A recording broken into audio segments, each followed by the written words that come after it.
ಬಿಡಿ ಸರ್ ಮಾತಾಡಲಿ first. Good news. ಬಾ ಬಾ ಸೈಲೆನ್ಸ್ ಆಚೆಗಣ ಪ್ಲೀಸ್. Start boss. ಇಂದು ಈ ರಾಜ್ಯದ ಹೆಮ್ಮೆಯ ಗೌರವಾನ್ವಿತ ಮುಖ್ಯಮಂತ್ರಿಗಳಾಗಿರುವಂಥ ಸಿದ್ದರಾಮಯ್ಯ ಸಾಹೇಬರು ಕರ್ನಾಟಕ ರಾಜ್ಯ ಸರ್ಕಾರಿ ನೌಕರ ಸಂಘದ ಎಲ್ಲ ಜಿಲ್ಲಾಧ್ಯಕ್ಷರು ಹಾಗೂ ವೃಂದ ಸಂಘಗಳ ಅಧ್ಯಕ್ಷ ಪದಾಧಿಕಾರಿಗಳಿಗೆ ಸಮಯಾವಕಾಶವನ್ನು ಕೊಟ್ಟಿದ್ದರು. ಗೃಹ ಕಚೇರಿ ಕೃಷ್ಣಾದಲ್ಲಿ ರಾಜ್ಯದ ಸರ್ಕಾರಿ ನೌಕರರ ಪ್ರಮುಖವಾಗಿರುವಂಥ 3 ಬೇಡಿಕೆಗಳ ಬಗ್ಗೆ ಅವರಲ್ಲಿ ನಾವೆಲ್ಲ ಕೂಡ ಭಿನ್ನ ಒತ್ತಡೆಯನ್ನು ಕೂಡ ಸನ್ಮಾನ್ಯ ಮುಖ್ಯಮಂತ್ರಿಗಳಿಗೆ ನಾವು ಅರ್ಪಣೆ ಮಾಡಿದಾಗ ಸನ್ಮಾನ್ಯ ಮುಖ್ಯಮಂತ್ರಿಗಳು ಸುದೀರ್ಘವಾಗಿ ಸುಮಾರು 30 ನಿಮಿಷಗಳ ಕಾಲ ನಮ್ಮೆಲ್ಲರ ಜೊತೆ ಅತ್ಯಂತ ಸಂತೋಷದಿಂದ ನಮ್ಮೆಲ್ಲರ ಮನವಿಯನ್ನು ಕೂಡ ಅತ್ಯಂತ ಪ್ರೀತಿ ಮತ್ತು ತಾಳ್ಮೆಯಿಂದ ಆಲಿಸಿದರು ಮತ್ತು ಅದಕ್ಕೆ ಅತ್ಯಂತ ಸಮರ್ಪಕವಾಗಿರುವಂಥ ಉತ್ತರವನ್ನು ಕೂಡ ಸನ್ಮಾನ್ಯ ಮುಖ್ಯಮಂತ್ರಿಗಳು ನೀಡಿದರು. ಏನು 7ನೇ ವೇತನ ಆಯೋಗವನ್ನು 6ನೇ ವೇತನ ಆಯೋಗ ತಾವೇ ಜಾರಿ ಮಾಡಿಸಿದ್ರಿ, ಹಾಗೆ 7ನೇ ವೇತನ ಆಯೋಗನೂ ಕೂಡ ತಮ್ಮಿಂದನೇ ಆಗಬೇಕು ಅಂತ ಅಂದ ಸಂದರ್ಭದಲ್ಲಿ ಅದನ್ನು ನಾನೇ ಮಾಡ್ತೀನಿ. ಆದಷ್ಟು ಬೇಗ ವೇತನ ಆಯೋಗದಿಂದ ವರದಿಯನ್ನು ಕೂಡ ತರಿಸ್ಕೊಂಡು ನೀವು ಕೂಡ ಅವ್ರನ್ನ ಭೇಟಿ ಮಾಡಿ ನಾನು ಕೂಡ ಅವರಿಗೆ ತಿಳಿಸ್ತೇನೆ ಎನ್ನುವಂಥ ಮಾತನ್ನು ಸನ್ಮಾನ್ಯ ಮುಖ್ಯಮಂತ್ರಿಗಳು ಹೇಳಿದ್ದಾರೆ.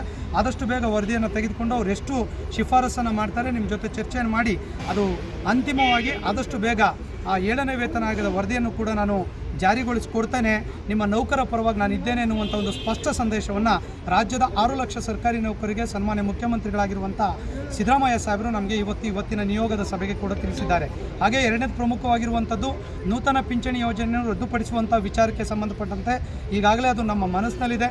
ಅದರ ಬಗ್ಗೆ ಏನೆಲ್ಲ ಕ್ರಮಗಳನ್ನು ತೆಗೆದುಕೊಳ್ಬೇಕು ಅನ್ನುವಂಥದ್ದು ಕೂಡ ನಮ್ಮ ಮುಂದಿದೆ. 11,366 ಜನ ಏನು ತಾವು ಮಾಡಿಕೊಟ್ಟಿದ್ದೀರ ಧನ್ಯವಾದ ಅನ್ಸೋದ್ರ ಜೊತೆ ಉಳಿದಂಥ 2.5 ಲಕ್ಷ ಜನಕ್ಕೂ ಕೂಡ ತಾವು OPS ಮಾಡಬೇಕು. ಎಲ್ಲ ನೌಕರರು ಕೂಡ ನಮ್ಮ ಮೇಲೆ ಒತ್ತಡವನ್ನು ಹಾಕ್ತಾ ಇದ್ದಾರೆ, ದಯಮಾಡಿ ಅದು NPS ಅನ್ನು OPS ಮಾಡಬೇಕು ಅನ್ನುವಂಥದ್ದನ್ನು ಹೇಳಿದಂಥ ಸಂದರ್ಭದಲ್ಲಿ ಈಗಾಗಲೇ ಬೇರೆ ರಾಜ್ಯಗಳಲ್ಲಿ ಏನು ಎಂಪ್ಲಾಯ್ ಸಬ್ಸ್ಕ್ರಿಪ್ಷನ್ ವಂತಿಕೆಯನ್ನು ಕೂಡ ಈಗಾಗಲೇ ನಿಲ್ಲಿಸುವಂಥ ಕ್ರಮವನ್ನು ವಹಿಸಿದ್ದಾರೆ. ಅದು ನಿಲ್ಲಿಸಿದ್ರೆ ಸರ್ಕಾರದ ಕಾಂಟ್ರಿಬ್ಯೂಷನ್ ಎಂಪ್ಲಾಯ್ ಕಾಂಟ್ರಿಬ್ಯೂಷನ್ ಸೇರಿ ಸರ್ಕಾರಕ್ಕೆ ಹಣ ಉಳಿತಾಯ ಆಗುತ್ತೆ ಅಂದಾಗ ಅದ್ರ ಬಗ್ಗೆನೂ ಕೂಡ ನಾನು ಯೋಚನೆ ಮಾಡ್ತಾ ಇದ್ದೀನಿ. ಆದಷ್ಟು ಬೇಗ ಅದ್ರ ಬಗ್ಗೆನೂ ಕೂಡ ನಾನು ಪಾಸಿಟಿವ್ ಆಗಿ ಅಧಿಕಾರಿಗಳ ಜೊತೆ ಚರ್ಚೆಯನ್ನು ಮಾಡಿ ನಾನು ಒಂದು ನಿರ್ಧಾರಕ್ಕೆ ಕೂಡ ಬರ್ತೇನೆ. ದಯಮಾಡಿ ನಿಮ್ಮ ಮ್ಯಾನಿಫೆಸ್ಟೋದಲ್ಲಿ ನಾನು ಹೇಳಿದಂಥ ರೀತಿ ನಾವು ಖಂಡಿತ ನಾವು ಮಾಡ್ತೇವೆ ಅನ್ನುವಂಥದ್ದನ್ನು ಕೂಡ ಸನ್ಮಾನ್ಯ ಮುಖ್ಯಮಂತ್ರಿಗಳು ಬಹಳ ಸ್ಪಷ್ಟವಾಗಿ ಕೂಡ ನಮಗೆ ನೂತನ ಪಿಂಚಣಿ ಯೋಜನೆ ರದ್ದುಪಡಿಸೋದ್ರ ಬಗ್ಗೆ ಕೂಡ ಅವರು ತಿಳಿಸಿದ್ದಾರೆ. ಮುಂದುವರೆದು ನಮ್ಮ ಹೆಲ್ತ್ ಸ್ಕೀಮ್ಗೆ ಸಂಬಂಧಪಟ್ಟಂತೆ ಈಗಾಗಲೇ ಅದು ಅಂತಿಮ ಹಂತಕ್ಕೆ ಬಂದಿದೆ. ತಾವು ಹಿಂದೆ ಜ್ಯೋತಿ ಸಂಜೀವಿನಿ ಯೋಜನೆಯನ್ನು ಕೂಡ ತಾವು ಜಾರಿ ಮಾಡಿದರೆ ಇದನ್ನು ಕೂಡ ತಮ್ಮ ಮೂಲಕನೇ ಕೂಡ ಜಾರಿ ಆಗಬೇಕು ಅಂದಾಗಲೂ ಕೂಡ ಸನ್ಮಾನ್ಯ ಮುಖ್ಯಮಂತ್ರಿಗಳು ಸ್ಪಷ್ಟವಾಗಿ ಹೇಳಿದರೆ ಆದಷ್ಟು ಬೇಗ ಅಧಿಕಾರಿಗಳನ್ನು ಕರೆದು ಅದನ್ನು ಕೂಡ ಜಾರಿಗೆ ಗೊಳಿಸ್ತೇನೆ ಎನ್ನುವಂಥದ್ದನ್ನು ಕೂಡ ಸನ್ಮಾನ್ಯ ಮುಖ್ಯಮಂತ್ರಿಗಳು ಹೇಳಿದ್ದಾರೆ. ಇದೆಲ್ಲದರ ಪೂರ್ವಭಾವಿಯಾಗಿ ಸನ್ಮಾನ್ಯ ಮುಖ್ಯಮಂತ್ರಿಗಳು ಕೂಡ ಆದಷ್ಟು ಇವನ್ನೆಲ್ಲ ಕೂಡ ಜಾರಿಗೆ ತರುವಂಥ ವಿಚಾರಕ್ಕೆ ಸಂಬಂಧಪಟ್ಟಂತೆ ಸರ್ಕಾರದ ಹಂತದಲ್ಲಿ ಆದಷ್ಟು ಬೇಗ ಬಜೆಟ್ಗೆ ಮುಂಚೆ ಆಜುಬಾಜಿನಲ್ಲಿ ಮಾಡ್ತೇವೆ. ಅದ್ರ ಜೊತೆ ಒಂದು ನಾವು ಸಮ್ಮೇಳನವನ್ನು ಕೂಡ ನಮ್ಮೆಲ್ಲ ನೌಕರು ಕೂಡ ಇಷ್ಟಪಡ್ತಾ ಇದ್ದಾರೆ.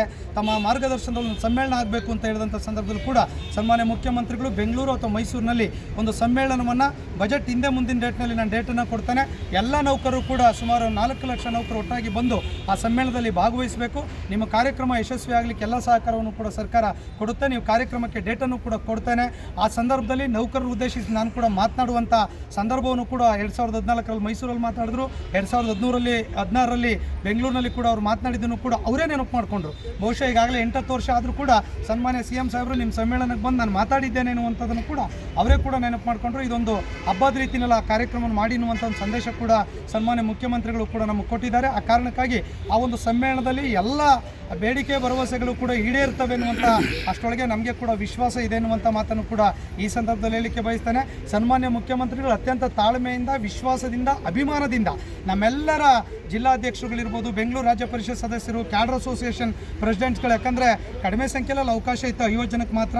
ಅಷ್ಟು ಜನ ಹೋದಾಗ ಎಲ್ಲರೂ ಕೂಡ ಅತ್ಯಂತ ಪ್ರೀತಿಯಿಂದ ನಗುಮುಖದಿಂದ ಮಾತಾಡುವಂಥದ್ದು ನಮ್ಗೆ ಅತ್ಯಂತ ಇನ್ನಷ್ಟು ಕೂಡ ನಮಗೆ ಸಂತೋಷ ಆಗಿದೆ. ಜೊತೆಗೆ ನಮ್ಮ ಭರವಸೆ ಕೂಡ ನಂಬಿಕೆ ಕೂಡ ಹೆಚ್ಚಾಗಿದೆ ಅನ್ನೋದನ್ನು ಈ ಸಂದರ್ಭದಲ್ಲಿ ಅತ್ಯಂತ ಸಂತೋಷದಿಂದ ಹೇಳಿಕ್ಕೆ ಬಯಸ್ತೇನೆ. ಈ ರಾಜ್ಯದ ಅವರು ಒಂದು ಮಾತು ಹೇಳಿದ್ರು, ನೀವು ಹೋರಾಟವನ್ನು ಯಾವುದೇ ಕಾರಣಕ್ಕೂ ನಿಮ್ಮನ್ನು ಹೋರಾಟಕ್ಕೆ ನಾನು ಬಿಡೋದಿಲ್ಲ, ಹೋರಾಟವಿಲ್ಲದೆ ನಿಮ್ಮ ಮಾತುಕತೆ ಮೂಲಕ ನಿಮ್ಮನ್ನು ಕರೆದು ನಿಮ್ಮ ಸಮಸ್ಯೆಯನ್ನು ಬಗೆಹರಿಸ್ತೇವೆ. ನಮ್ಮ ಸರ್ಕಾರ ನೌಕರರ ಪರವಾಗಿದೆ, ನೌಕರರ ಸಮಸ್ಯೆಗೆ ಸ್ಪಂದಿಸುವಂಥ ಸರ್ಕಾರ ಅನ್ನುವಂಥ ಒಂದು ದಿಟ್ಟ ಹೇಳಿಕೆಯನ್ನು ಸನ್ಮಾನ್ಯ ಮುಖ್ಯಮಂತ್ರಿಗಳು ನೀಡಿದ್ದಕ್ಕಾಗಿ ಸಮಸ್ತ 6 ಲಕ್ಷ ನೌಕರರ ಪರವಾಗಿ ಅವ್ರಿಗೆ ಅಭಿನಂದನೆಗಳನ್ನು ಕೂಡ ಈ ಸಂದರ್ಭದಲ್ಲಿ ನಾನು ಸಲ್ಲಿಸ್ತಾ ಇದ್ದೇನೆ. ಹೀಗೆ ಸನ್ಮಾನ್ಯ ಮುಖ್ಯಮಂತ್ರಿಗಳು ಇವತ್ತಿನ ಸಭೆ ಅತ್ಯಂತ ಸಂತೋಷವನ್ನು ತಂದಿದೆ.